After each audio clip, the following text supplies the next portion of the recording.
There was an extraordinary interview last night that was posted between Lex Fridman and Volodymyr Zelensky of Ukraine.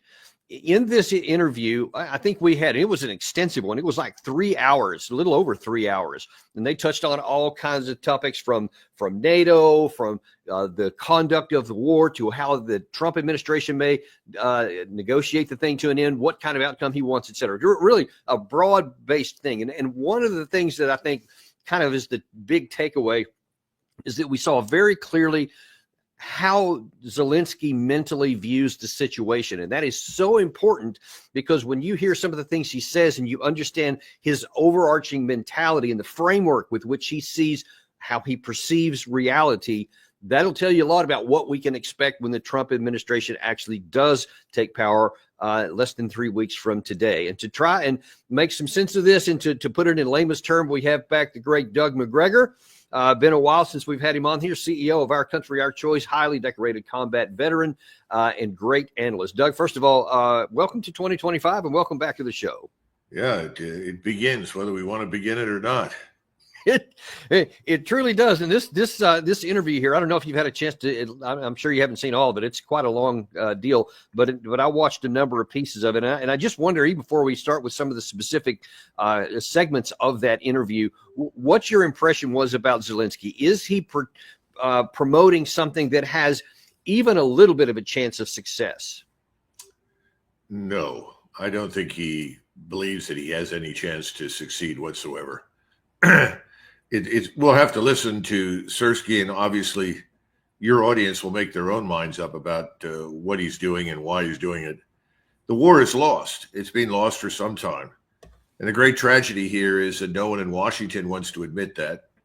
And now, sadly, we hear from the Trump administration that he intends to continue providing aid to Ukraine, ostensibly because he thinks if he stops it, that will somehow or another de-incentivize the Russians to come to the table and do what he wants. The truth is they're not coming to the table to do anything he wants. In fact, they don't really need him to end the war. So I think we're in very difficult territory right now. And Zelensky has got one eye on what's happening on the battlefield and another eye on his escape pod that will carry him to safety in the West, where he's piled up billions in cash. Well, we'll certainly see if he's able to make it to that pod, if that's in fact what he's thinking. But one of the things that really jumped out at me right away when I was watching this interview was at least what Zelensky is saying, and I'd like your view on the backside of this, how much you think he believes this stuff, because it looks to me like he actually believes it, or how much he may be just saying it to try to butter up Trump, so to speak, and to make him, positively inclined towards what Zelensky may want to try to do. But in this clip here, he's going to talk about a number of things about that he wants to end the war. So he does want the war to end, but the terms that he is going to lay out there are a little curious. But what he apparently thinks, and pardon the pun, his trump card is that he thinks Vladimir Putin is afraid of Donald Trump. I want to end the war. We want a lasting peace for Ukraine. We must do this: the ceasefire, exchange people, and then diplomatically return all territories. And we will do this through diplomacy. What will happen next with President Trump? If the ceasefire happens without security guarantees, at least for the territory we control, what does he get? If he manages to make a ceasefire deal, and 3 months later, Putin launches a new wave of attacks, what will Trump look like? What will Ukraine look like? What will everyone look like? Putin will just do it. And why would Putin do it? Because today he's afraid of Trump.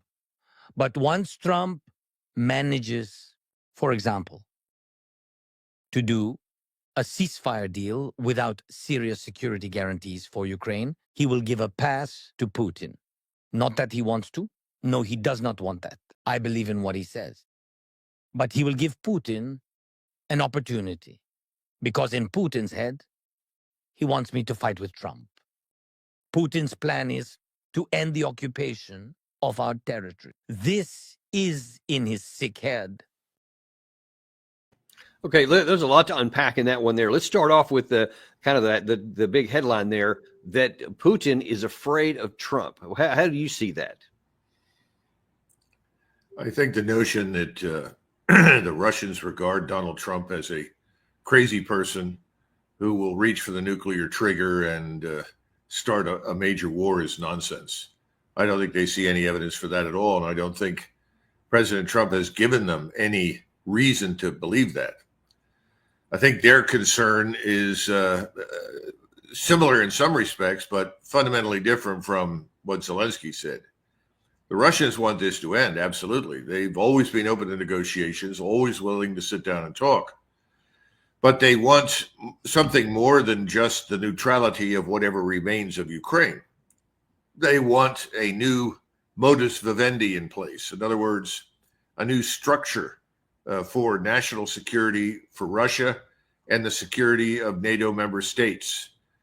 Agreements regarding forces, how many will be stationed, where they will go, where they will move. And you know, Dan, we had these agreements with the Russians previously. The mutual balanced force reduction talks led to a set of agreements that actually made a great deal of sense, where we would inform the Soviets of when we were going to come, when we were going to go, and they would do the same thing. I don't think it's unreasonable or irrational at all for the Russians to demand that. Zelensky knows that he's on borrowed time. It's amazing that President Trump would have stepped back from simply ignoring the man completely and agreed to continue aid to Ukraine. Remember, this is the same president who said, I can end the war in 24 hours.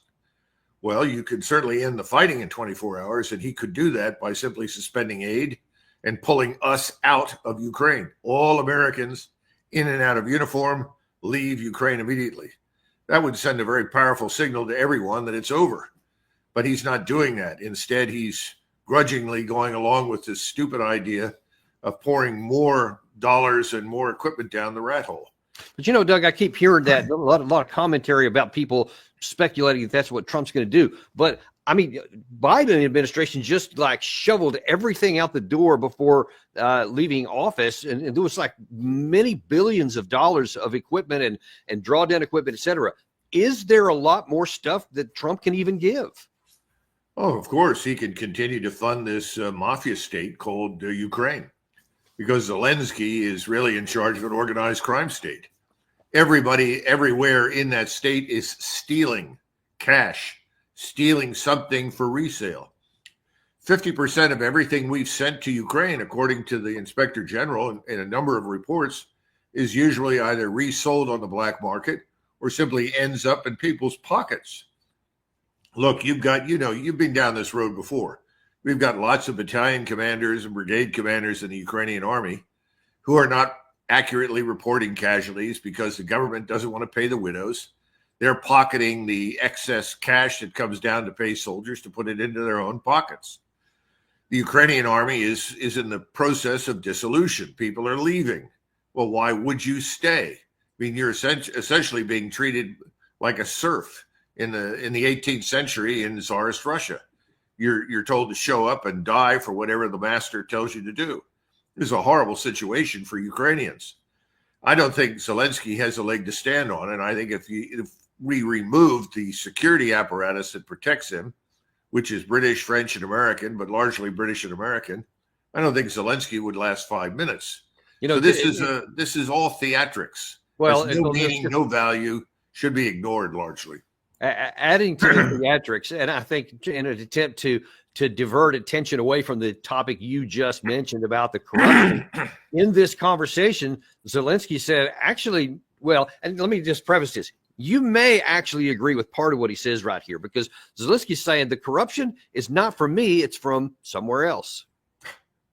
During all this time of the war, around 177 billion have been voted for or decided upon. 177 billion. Let's be honest. We have not received half of this money. The second point, which is very important, just as an example, is it corruption? The first question, Whose corruption? This is the second. As a president, I had cargo jets, and I asked America to give me the opportunity to use our jets for transfer, not to pay a lot. To whom? To your companies, to American companies. No, I didn't get this opportunity. My jets stayed put. And the United States jets, cargo jets, move these weapons. But everywhere you have to spend money. So we could get more weapons, but we have to pay for this very expensive fleet. My question, is this corruption or not? Or lobbyism? What is it? Now, I don't. Obviously, he can say all day long that they don't have the corruption that you just detailed on the inside there. But I think that in a narrow sense, some of his truth to what he said about the fact that some on the U.S. side are making sure that the most expensive means to get some of this aid over there lines pockets in the U.S. Oh, absolutely. There's no question about that. It's rather entertaining though, because this is something like the pot calling the kettle black.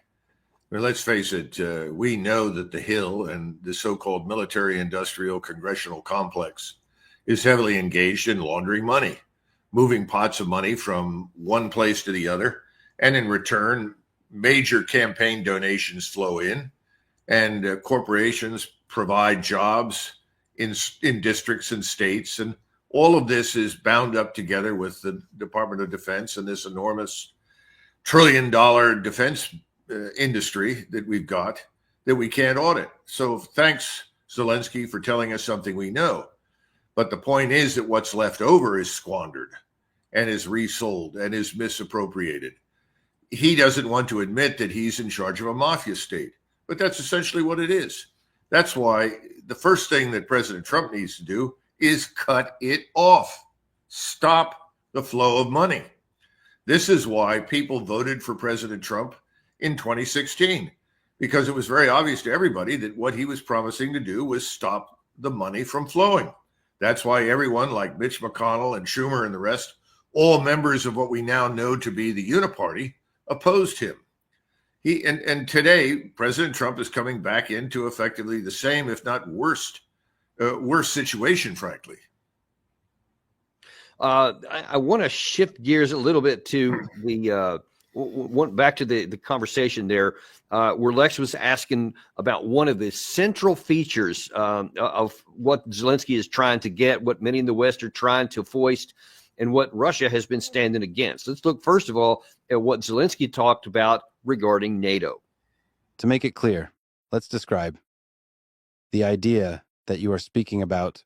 I would like to offer you other ideas too, but right now, your idea is that NATO accepts Ukraine minus the 5 regions of Luhansk, Donetsk, Zaporizhia, Kherson, and Crimea. Just so you understand the situation, the invitation to NATO is legislatively issued to Ukraine. So to us, all those territories are still Ukraine. But NATO so far can only act in the part that is under Ukrainian control. This can be negotiated. I am sure about that. Yes, this would not be a great success for us, but if we see a diplomatic way to end the war, this is one of the ways. Now, he's repeated something there he said in that first clip that I showed, that where he said that they want to diplomatically get back all of our territory. So he's, in his mind, he wants some kind of a negotiated settlement that ends the war where it's at. Sure, Russia's going to control some for now, but we're going to get security guarantees from the United States. We're going to get NATO membership here, and then later on, we're going to diplomatically get that back. Now, what no one wants to talk about, and I'd like you to elaborate on, is on what planet would anyone on the Russian side agree to any of that? None that I'm aware of. I mean, what incentive is there for the Russians to create a situation which would allow the regrowth of the metastasizing cancerous tumor that we've turned Ukraine into? I don't see it. I think this is all nonsense. The Russians are going to call their bluff. if we send over Kellogg and whoever else goes with him with these ridiculous things about ceasefire lines and then negotiations on terms that allow Ukraine in 10 years or 20 years to become a member of NATO, which frankly I don't think will be around in 10 years, if it's even around in 5 years. That sort of thing is going to go nowhere. What he's saying is going to go nowhere. Russia will retain control of the ground and territory it currently occupies. And I think that territory is going to expand. I think we may see offensive operations to the south into Odessa, certainly consolidate control over Kursk and territory to the north. If you're a Russian right now and you look at your history and you look at your experience since this war began, it's very hard to argue against a line that does not largely conform to the Dnieper River. That would make sense for them. Now, remember that BlackRock is expecting to exploit the living daylights out of mineral resources, oil, gas, agriculture, and everything else. They're not the only ones. I'm sure Larry Fink has a number of people lined up to go in there and essentially cash in on prostrate, comatose Ukraine. But it's not going to work very well. Mr. Putin is not going to turn everything over to Larry Fink and his friends. The Russians understand the game. They know what they're dealing with Zelensky. I think they're going to continue to press to the West. And the only way this stops is if, again, President Trump just says, look, I've had it. I didn't start this war. This was never my idea. I oppose it. I am ending all aid, military aid to Ukraine immediately. I am withdrawing all U.S. citizens in and out of uniform from Ukraine immediately. Then it would probably make sense for him to start withdrawing forces from Poland and Romania, because they're just wasting time, money, and resources over there. They're not going to go to war. We don't want to go to war with anybody. So let's get them out and bring them home. I think eventually these things will sink in. But right now, Mr. Trump is bowing to pressure from people who are in government, from people that he's surrounding himself with, who want this to continue. And many of them are the same people who want to continuously sponsor what I call unrestricted arson in the Middle East. Burn down everything, destroy everything, destabilize everything, all in the name of making Israel bigger, greater, stronger. It's not going to turn out well for anybody in the region, certainly not for Israel this way, but it's the same group of people. They're all part of the same formula. I don't know what President Trump's going to do. It's a bad situation because it's not going to help him. It's not going to satisfy his base. It's not going to make his supporters happy. It's going to put the United States at great risk. Here's what I think is one of the problems that Trump is going to have to deal with, because there has been a number of people who claim to be on Trump's side, who claim to be in his inner circle or whatever, are saying that, yes, we want to talk, negotiate some tough deals with Putin, because, yeah, he is afraid of him. And so if Putin doesn't agree to the Kellogg plan, then we're going to put more pressure on him. We're going to, increase you may remember Gorka, when he was first announced as being part of the Trump administration, he said that, that won't be peanuts what the whole Biden had done for what we'll do if you don't give in to what we're asking for. But in contradiction or contrast to all that, you have the Russians saying, first of all, a couple of days or a week or so ago, Lavrov just categorically said there's not going to be a ceasefire. There won't be, because all that does is help the other side. We're not interested in that at all. We're interested in a negotiated settlement. Regarding the NATO thing, Putin was much more direct.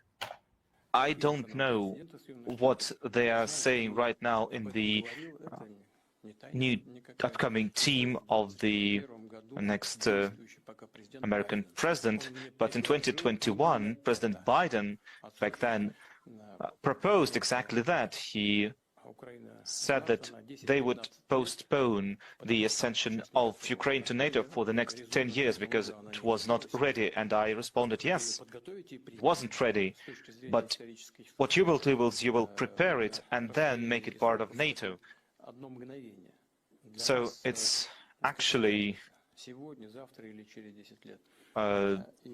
not that long of a period. For us, it doesn't matter whether it's 1 year or 10 years. In historical terms, that's not so much. And I don't know if that is the true opinion of the Trump's team. But what's the difference between the proposals that you shared right now and the proposals of Biden's old administration? I don't know how the situation is going to develop going further.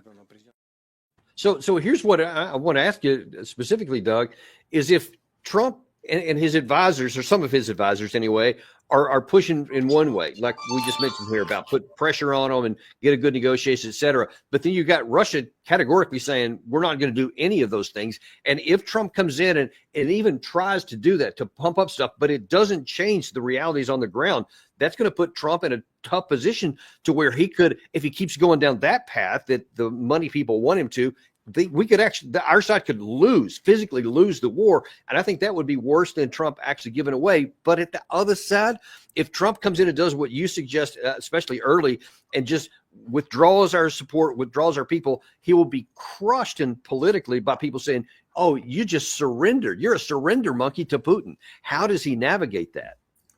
Well, first of all, he needs to ignore the foolish statements by people that have cost this nation untold quantities of blood and treasure. Remember, he wasn't elected to extend wars into the uncertain future. Let's step back from the Ukraine situation a little bit and look at Europe. The German government has collapsed. Eventually, and I don't think this will happen immediately, but eventually, new leadership that is nationalist will come to power in Berlin. We've already listened to Alice Weidel, and she has made the case that neither NATO nor EU, for that matter, are necessarily in Germany's interests. She is correct. Germany is not some sort of serfdom or slave state to be moved about as we decide. The Germans need to get over the post-World War II hangover and reinvigorate their minds and understand that they have a very powerful and productive role to play in Europe to maintain the peace in Europe, which is exactly what Bismarck set out to do when Germany was unified. I think we're going to see more of that. That means the Germans are going to get out of this nonsense. The same thing is true, I think, in Paris. Once you begin looking at the polling data, listening to the people that are discussing the future of France, there's no future for what Macron stands for. That's a dead end. His state is just as stricken with debt as ours is. The era of promising everybody, everywhere, everything for nothing is ending. The so-called New Deal is no longer a fair deal or a viable deal. It's dead. England is in very serious straits. I'm surprised that Starmer is still walking around in charge. I think he's going to be kicked out. So if you look at Europe right now, they're prepared to launch on their own, regardless of what we do and what we say. And the most important state in Europe today is the same state that's been the most important state in Europe for decades, Germany. And Germany has had it. I mean, after all, they have us to thank for the destruction of the Nord Stream pipeline. They have us to thank for the deindustrialization of Germany. You know, and if you're looking for puppets who are pathetic, amoral buffoons, you have Olaf Scholz and his sidekick, Annalena Baerbock. These people are done. They're finished. They're on their way out. They'll be lucky to survive in the next 10 years, depending upon what happens in Germany. When the rage, the full picture of corruption and destruction reaches the German people, there's going to be hell to pay in Germany. You're going to have the same thing in France. You're going to have the same thing in Great Britain. So President Trump has to look beyond the buffoonish characters that he's got around him. He's got to look into the future and understand this is not 1965, 75, 85, or 95. This is a new world. Yep. Forget all of this, unipolar moment nonsense, which was never real anyway. And stop worrying about, are the Americans as a people going to be upset if they acknowledge that we are not a supreme power everywhere on the planet? They don't give a damn. Get back to basics. Americans care about what's happening here at home. They don't give a damn about Ukraine. Pack your stuff, get out, get everybody out of Poland and the Baltic states, come home. Let the Germans and others negotiate an end to this with Putin, because, listen, they're the ones that have to live with this. How many times do we have to tell people Americans don't live in Europe? We live in the Western Hemisphere. We're worried about our borders. We're worried about millions, tens of millions of foreigners inside our country who are not legally here, who are responsible, at least partially, for the tremendous increase in criminality. All of this has to be taken seriously. Get the troops back, put them on the border, prepare for the hard work that needs to be done here at home. Forget this nonsense overseas. Well, we'll see if he ends up doing that. But one of the things that's going to, I think that potentially is going to complicate things, depending on what Trump does, if he takes your advice here. But you see that in the last piece of the Lex interview with Zelensky, which shows, in my view, the real detachment from the real world. So Lex, to his credit, tried several times during this interview to say, hey, I hear your vision about how you would like this to go, and about NATO security guarantees, future, all, get your diplomacy to get your stuff back. I get all that, but you also have reality to contend with. And if you're not willing to talk to the Russian President Vladimir Putin, then how is this going to work out? Here's what he said. More sanctions. It's okay. Not okay. to take off sanctions. It's okay with you, but it's not going to be okay with the president of Russia. Yes, but I'm not thinking how it will be very good for him. He's still a killer. I understand, but unfortunately, the reality is that a compromise is needed in order to reach an agreement. In your understanding, the fact that he is in jailed after all the murders, he is not in jailed assuming all the murders, and no one in the world is able to put him in his place, send him to prison. Do you think this is a small compromise? This is not a small compromise, and to forgive him will not be a small compromise. To forgive, no one will forgive. This is absolutely impossible to forgive him. Okay, I can get why Zelensky and many Ukrainians would hate the Russians. That's not hard to understand at all. But if you're not even willing to, in a conversation, acknowledge it, but you have to hold your nose and make a deal. Otherwise, the war won't come to an end. So my question to you, though, Doug, is if Zelensky sticks with this plan, and if Trump sticks with what's claimed as being their intention to try to put pressure on Russia, what's going to happen on the battlefield? What are the Russians going to do? The Russians are going to continue to move west. From their standpoint, they know what you and I just discussed about Europe, that the European portion of this equation, the European variable in this equation, is going to fall away. I mean, let's get real. Are we going? Somebody said to me the other day, well, what about the Lithuanians, the Latvians, and Estonians? And I said, well, I like them. They're very nice people. What do you want us to do about it? Well, we have to protect them. No, we don't. We need to protect Kansas, Missouri, Arkansas, Texas, New Mexico, Arizona, Oregon, Washington, Pennsylvania, New York. We're not in the business of protecting these other places. And if they're smart and they know how to do business, they know damn well they don't need to be protected from the Russians, because the Russians are not interested in invading them. This is all nonsense. Zelensky should be much more concerned about his future and the things that he has done, because once that word gets out, just as we saw recently, journalists in France and elsewhere have come forward and exposed this terrible lie about Bucha in Ukraine, the supposed atrocity committed by Russian troops. Never happened. Now they're trying to say, well, these were foreign mercenaries in the Ukrainian army that did this. I'm skeptical. But we have seen the SBU. We know what the Ukrainian secret police is capable of. They're very much like the NKVD under Stalin. Ukrainians killed these people in a desperate attempt to drag us in. This is not the first time. It's another false flag to get the Americans upset, to capture time on television. And the people that want us in Ukraine also are the people that control the mainstream media. And as a result, we're fed this sort of steady diet of lies and misinformation.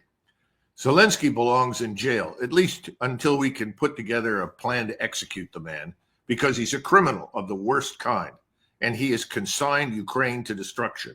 He's done more to kill Ukraine as a state than anyone else on the planet. Wow, that's a pretty tough position there. Well, listen, look at this man. I mean, this is the man that's dragging teenagers and old men off the street to go fight the Russians.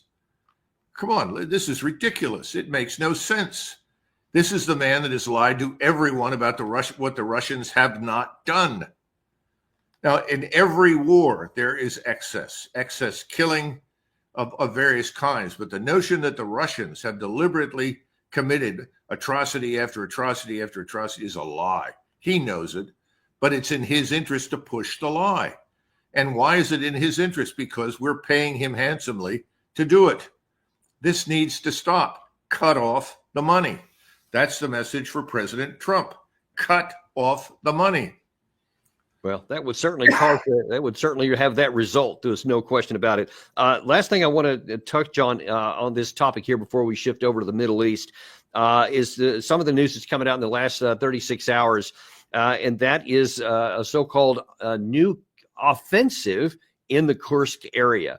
And Gary, if you can bring that map up there in the really for the Institute for the Study of War, they posted this map earlier today, which shows that green circle in the upper right-hand corner by Bolshoye Solitskoye. Sorry if my pronunciation's off there. There was at least what's being reported is about a company-sized operation of 20 some odd tanks and armored personnel carriers that went into a certain area, actually a small village, went forward. All the media in the U.S. and actually the West is talking about this big new offensive, and it's causing all these problems. This morning, somebody you're going to love here, Ben Hodges seems to think that this is actually something really good for the Ukraine side. This shows a real understanding of the operational level of warfare by the Ukrainian General Staff. By launching this attack, it continues to present dilemmas for the Russian General Staff. Do they have to pull resources now from another part of the war to address Kursk? Because obviously what they've done so far is not enough. And I've heard that Russian mill bloggers are complaining that Russia does not have adequate reserves in the region. This to me is astounding. The third takeaway, of course, is this complicates things for the Russian side if they are thinking about some sort of negotiated outcome where they get to keep what they have, because obviously Ukraine controls a significant part of the Kursk Oblast. Now that's interesting, and before I get you to comment on that, that's a retired 3-star general who used to be in command of all U.S. Army forces in Europe. That's his view of what happened there. Here is a YouTube blogger who has a different view. According to the report of the Group of Forces North, the Russians managed to take under control more than half of the settlement of Makhnovka. Some sources reported that the village of Dmitrikov and the village of Makhnovka, villages of Dmitrikov and Makhnovka, were captured by the Russians completely. And also we have different updates from different mappers showing us some improvements on the ground. So once again, while the Ukrainians are trying to attack FPV drones. Once again, according to the Group of Forces North, the settlement of Leonidovo was captured by the Russians completely. As for the southern outskirts, the Russians also managed to improve their positions, and also according to the report of the Group of Forces North, the Russians managed to take under control more than half of the settlement of Makhnovka. Some sources reported that the village of Dmitrikov and the village of Makhnovka, villages of Dmitrikov and Makhnovka, were captured by the Russians completely. And also we have different updates from different mappers showing us some improvements on the ground. So once again, while the Ukrainians are trying to attack the settlement of Большое Солдатское, the Russians are attacking the city of Sudzha itself, and the Russians are trying to take under control the village of Malaya Loknya. So while you have General Hodges trying to say that there's like some real significance to this, you have the mill blogger showing that, look, that it didn't even slow Russia down. They're still penetrating into it, that they're going to eventually just cut that off and it's all going to die. There's no negotiating. It may be an embarrassment for Putin, maybe. But again, Doug, it's a company-sized element. It's not even a brigade. What do you make of it? Well, Hodges is in the business of pointing to molehills and trying to convince everyone that they are mountains. This is just, food for the Western media. Pitch this to the journalists and tell them, well, Ukraine has got lots of life in it. Ukraine can still win this war. Here's your evidence. It's all nonsense. It might be useful to point out that Shortly after Appomattox in April 1865, there was a battle in Texas. In fact, you may be familiar with it, Dan, since you're from that neck of the woods. And I think it was under General Kirby Smith, the Confederate commander, and they fought a Union force somewheres near the Red River, I think, and they defeated the Union force. The war was already over. It was over because Lee had surrendered, and Lee's surrendered marked the end of it. In other words, there were places where the Confederates could still occasionally make inroads, but on the whole, the South was starving. It was prostrate. It couldn't manufacture arms. It was short on ammunition, and it was short on manpower. You have a similar situation today in Ukraine. Ukraine is very much in a condition similar to what the South was facing at the end of the Civil War. That's why this man, Zelensky, should be considered a criminal. He's causing unnecessary carnage and death. He's not interested in Ukraine. He wasn't appointed to his position or elected to his position to do anything for Ukraine. He was there and promised that he would end up as a billionaire, or at least 100 millionaire, if he waged war on Russia to the bitter end. And that's what he's doing. He has nowhere else to go. There's nowhere else he can hide and live other than under protection of the United States and the West. You know, that it's ironic, and I mean the reality of it is whether you know what you're talking about happens, whether he gets captured or whatever, put in jail, etc. I mean, for him to continue the fighting, at some point they'll just lose. And so everyone will see that all the stuff he's been saying throughout the war, especially from, say, 2023, January 2023 onward, he was promised them to get back their 1991 borders. He said they're going to win the offensive, and now then they're going to win this great negotiated settlement that's on their terms, even though they're on the bottom side. All that will be shredded by the Russian army. They'll be showing on there. Or he'll finally come to reality and say, we're going to make a negotiated settlement. And then all of his people are going to go, then why did we fight for the last 2 years and all these promises? And then I think the risk is really high that his people could turn against him. Well, I think they've already turned. He's living on borrowed time. He has very good security around him. I think the British in particular done a brilliant job of securing him. And he's working for the Russians, because the longer he dithers, the longer he sacrifices Ukrainian lives for nothing, the further west the Russians move. So I think by the time we go to the inauguration on 20 January, I suspect most of the Russian force will close in on the Dnieper River, and we'll be looking at the offensive operations that I mentioned earlier. There's no reason not to do that if you're a Russian at this point, for the very reason we discussed at the beginning. Do you want this to reoccur? See, sadly, we seem to have people in charge in Washington who are perfectly delighted to see this reoccur again and again and again. I don't think the Europeans fall into that category at all. And that's why the split between the United States and Europe is coming. It's going to be profound. And the most important state in Europe, Germany, it will have new leadership, and they will turn back to Russia, which historically was really their ally. Not only their business partner, but their ally. World War I, World War II, they were anomalies in history. In the 300 years of Russo-German relations, the Russians and the Germans got along famously, particularly the Prussians in northern Germany. So this is where we're headed. These old cultural means, in other words, if you want to know what a country is going to look like in 10 years, look at the countries around it. If you want to understand the resilience of culture, look at the culture in the country and the culture in the states that border it. We've had these discussions in the Middle East. You want to know what Iraq or Syria are going to look like eventually? Look at the states around them. We have learned nothing. Americans don't understand this. And that's why American citizens have said, enough. We don't need this. Get out.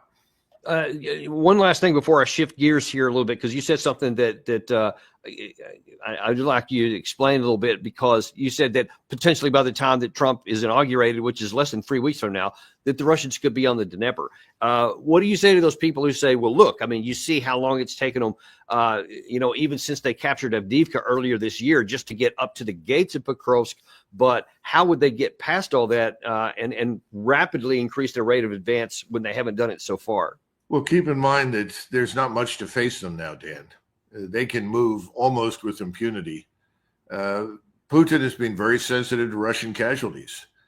You know, whenever you talk to Russians, they'll all point out, well, we've always fought wars on the backs of our soldiers, sacrificed thousands, tens of thousands, hundreds of thousands to gain ground. Well, that's true, but President Putin, to his credit, has not done that. He's tried to maximize the use of firepower to eliminate as much as possible the opposition in front of his forces. They have the logistics in place. They've had a huge buildup and preparation to move further west. So I'm confident they can do that.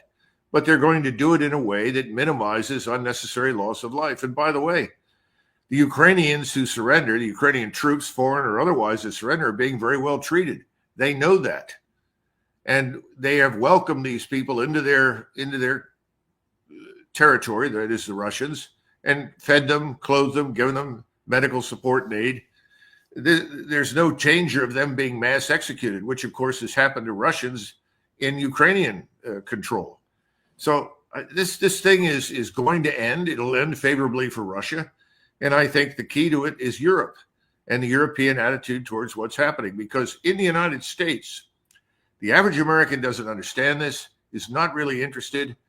It's really a small group of people inside the Beltway that have hijacked our government, hijacked our foreign and defense policy, hijacked everything. Yeah, how else would you explain open borders to the South? If that had never been put to a vote by the American people, I seriously doubt they'd have gotten 20% support. So President Trump just needs to understand that this is not macho time. This is not a time to measure how big his is versus how big Putin's is. It's nothing to do with it. Yeah, this hopefully is not our issue. Well, that's exactly right. I'm hoping that he will, focus on the things that really do matter to the people who put him in office. Interestingly enough, we actually at 2:00 today, at the end, after we do this show here, we're actually going to have somebody who's been fighting on the Russian side, Aidan Minnis, who's a former British person who's fighting for the Russians. He's going to tell us a lot about what it looks like on the Russian side there. But before we get to him, I want to talk about some other things that I think that you've been talking about are a lot important that aren't really on the headlines these days, but that may jump in there, and that's in the Middle East. First of all, obviously, a lot of focus has been on Israel with the Hamas, with the Hezbollah, with certainly, and then everybody's been focused on Syria and how it collapsed, et cetera. But no one's been paying much attention to other things going on in the region. I want to look at two. One is Egypt, which is kind of not even been on the radar for most Americans, but that Sisi apparently is in growing risk of potentially facing a popular uprising, revolution, or even the emergence of political activism aimed at internal regime change. What do you think of what's going on in Egypt? Dan, I'm so glad that you are mentioning Egypt. Egypt is, the elephant in the corner. You're talking about a nation of almost 100 million, maybe a little more. Egypt is enormously important to us strategically.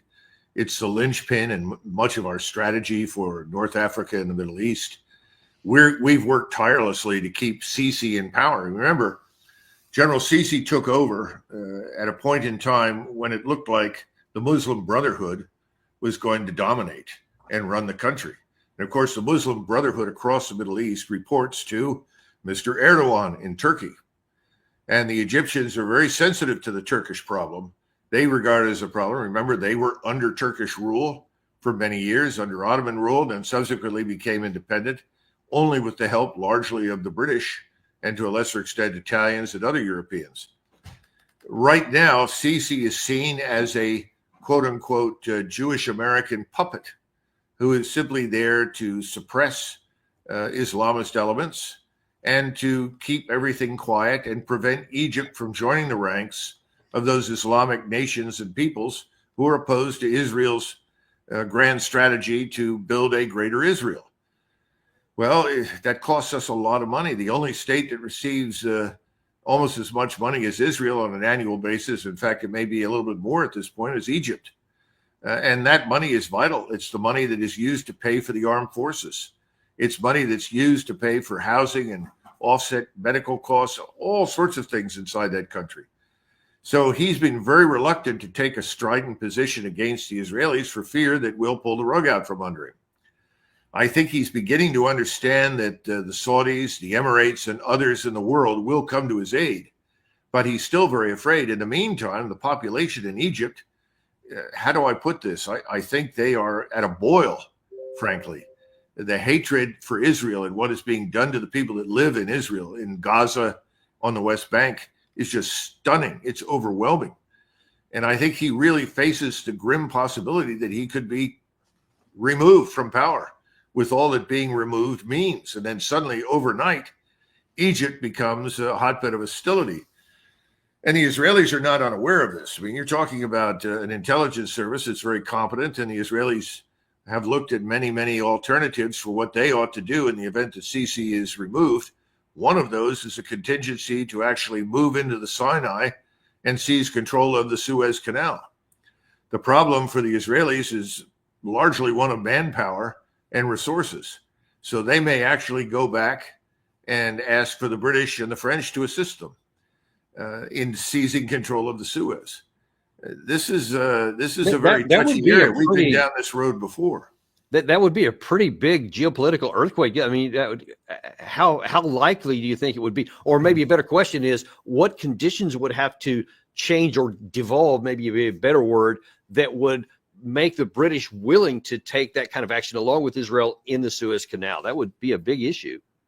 Well, I think if you had a government come to power or people come to power in Egypt who are similar to HTS in Syria, what works in Syria for British and U.S. interests may not work for British and U.S. interests in Egypt. In fact, I'm one of these people. I keep trying to convince anyone who will listen that Syria's destruction and disintegration really is not a good thing, and that ultimately this will redound to the disadvantage of the Israelis and us. And we're sending more troops into Syria right now, as you know, and ostensibly for the purpose of retaining control of the oil and everything else. I think that if Sisi suddenly is removed and you get a new government, new leadership, military or otherwise, people are going to be very afraid because they're worried about the Suez. They don't want the Suez in the hands of powers that are hostile to the West. And I think whatever government comes to power in Cairo after Sisi will be very hostile to us and to the Israelis. The Israelis then would be tempted to move in, but they would clearly want British and French help. This time, in contrast to Eisenhower in 1956 declined to support that, I think at this point in time, I'm sure President Trump would probably say, that's fine if you want to do that. I don't think that's a good idea. And I think Israel is beyond overreaching. This is a headlong jump into the abyss, frankly. And the same conditions apply to Jordan. You've got to look at King Abdullah's position. He is very dependent on our largesse to keep his armed forces under control, to keep his officers paid. In all of these countries, it is our unnatural influence as a result of our willingness to spend money on things of no value or on things of no importance to us that has kept governments friendly to Israel. It's not working anymore, and it's going to vanish. Well, and speaking of Israel and how they're maybe a bit overreached already, something in Egypt may not be the only thing they're thinking about doing. There's also some concern that before Trump gets inaugurated, so we're talking literally just 2+ weeks from now, there's a possibility by many that Israel may strike Iran. In fact, there's this piece here in the Hill I guess about 4 to 5 days ago, advocating exactly that. This is not the only one I've seen. They say, listen, this sets the stage for Trump administration to go beyond maximum pressure and target the heart of the Iranian regime. We've seen Bolton, we've seen Pompeo, Jack Keane. All these folks are harshly advocating for action by the United States. What is your concern that from Netanyahu's perspective, given his knowledge about how militarily overstretched they may be right now, to actually make good on that? Well, Jim Carden and I wrote a piece entitled America's Next War of Choice, Iran, and tried to essentially answer your question. So I would invite people to go to the American Conservative and find that article, because it's going to provide more detail than I can here right now. But let's consider the following. If you're Mr. Netanyahu, you're in a very dangerous position. What do? Do you withdraw? Do you retreat? Do you fall back? Do you seek to consolidate what you have and cut a deal? No, because that would be fatal for him politically inside Israel. So what he's got to do is he's got to do more of what he's already begun, and that is spread the war. You know, I call Israel essentially now an arsonist state. It's burning down everything in sight, burning down Gaza, burning down the West Bank, burning down Lebanon. They're going to burn down as much of Syria as possible. They've just launched the largest air campaign in years against Syria, destroying targets all over the place. They think that they're accomplishing something. What they're accomplishing is the destruction of a status quo that they may not have liked, but they're setting the stage for the emergence of something much, much worse. And that was always the objection that we had to destroying Syria. Whatever you didn't like about Mr. Assad, next to the people that were positioned to replace him, he looked like Santa Claus. And right now what you've got is a very dangerous group in Damascus. And by the way, they report to Mr. Erdogan. So effectively, the Turkish border has now been moved several hundred miles to the west to the Israeli border, wherever the Israelis are. And by the way, Mr. Erdogan has spoken very publicly and made his argument repeatedly that the Israelis cannot have any of the spoils of this war. In other words, he is not going to tolerate Israeli annexation of land. Now, that may not be possible immediately because the Israelis may decide that come hell or high water, they're going to stay there and retain it. But this is not a good thing for Israel because Israel thinks that by destroying Syria, they've opened the pathway to attack Iran without interruption or disruption. They may discover that Syria now is even less hospitable than it was before. And I know that the Turks are planning on bases in and around Damascus to include substantial air and missile defenses. None of that is going to be good for Israel, in my judgment. So I think he has to say, do I wait for President Trump to show up? Do I risk the possibility that President Trump looks at this disaster, finally realizes it's a catastrophe, and says, I don't want to play. I really want a deal, even though the probability of him getting a quote unquote deal at this point in the region is pretty slim. My limited exposure to President Trump, and I like him, as you know, I feel great affection for him, is this is not a man of war. This is not someone who wants war. I think Mr. Netanyahu knows that. So if you're Netanyahu, what do? I think you pull the trigger and get into it now. The same thing applies in Iran. I think he's worried that the Iranians will have nuclear warheads that can be mated with missiles very shortly, in which case Israel's monopoly on nuclear power ends very quickly.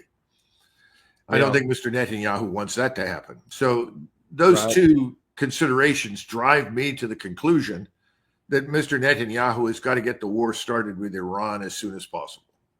And if that happens, one of the big vulnerabilities to the United States is our troops in Syria, which we've been arguing should have been out long ago, 2019 at the latest, after the ISIS had lost their territorial acquisitions, but we've remained on there.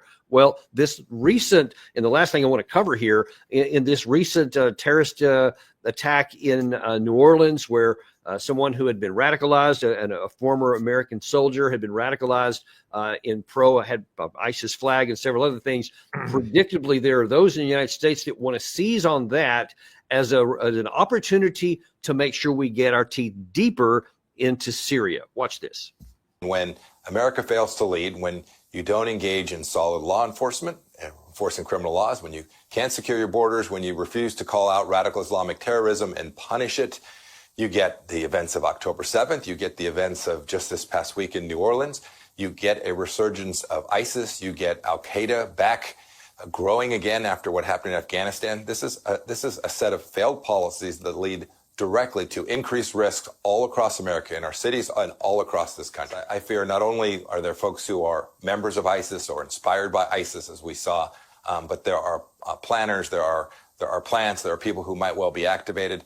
This is the task that President Trump and his team will face. They need to go find them all take down these networks through the solid intelligence collection, right? This is hard work collecting chatter from abroad and things that are taking place inside the country.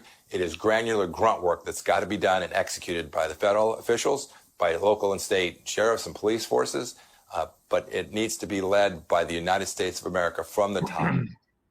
Now, in the setup to that commentary there by Pompeo, the Foxacre had literally connected everything that had been associated with ISIS over several years to what's going on here, and saying that, yeah, we've got to go after them. And you see Pompeo just trying to deepen that thought there. What would happen to the United States if we do deepen our hold in Syria? And what would happen if we take them out of Syria, as you advocated in Poland and elsewhere?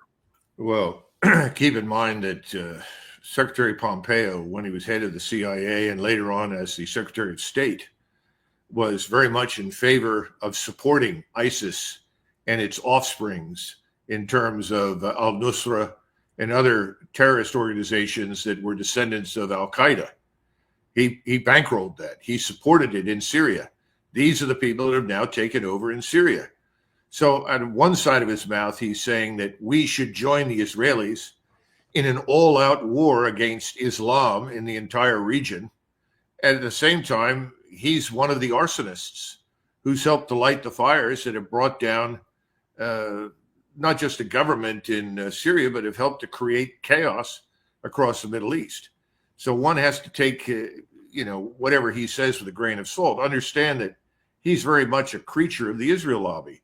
He's a recipient of enormous quantities of money and donations for backing everything and anything that is what Mr. Netanyahu wants, war with Iran and so forth.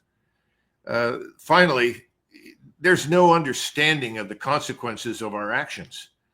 What we've done in Syria, what is likely to happen in Egypt, and what will precipitate the war with Iran, that whatever the Israelis come up with, ultimately we're going to end up in a situation where millions of people are going to be harmed.